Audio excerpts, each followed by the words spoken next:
Shamara DC Torres from grade 1 St. Aurea, and today I'm going to sing a song about healthy habits. So,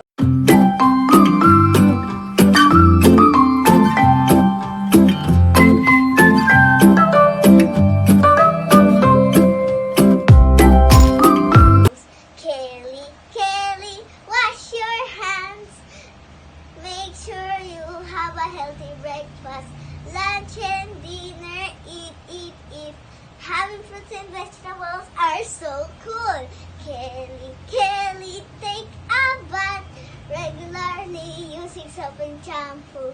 Wash your face and your body. Always sleep early and wake up early.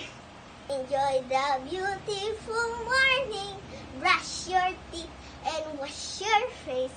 Always pray.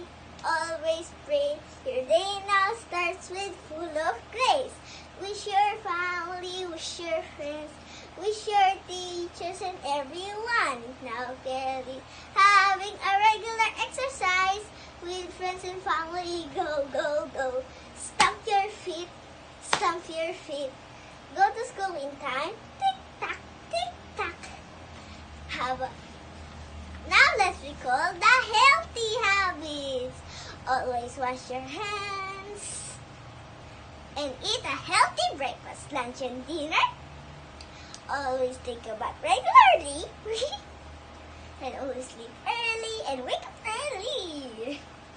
Brush your teeth and wash your face. And most important thing is always to pray. And always have a regular exercise and go to school in time. Have a healthy habits for that sake.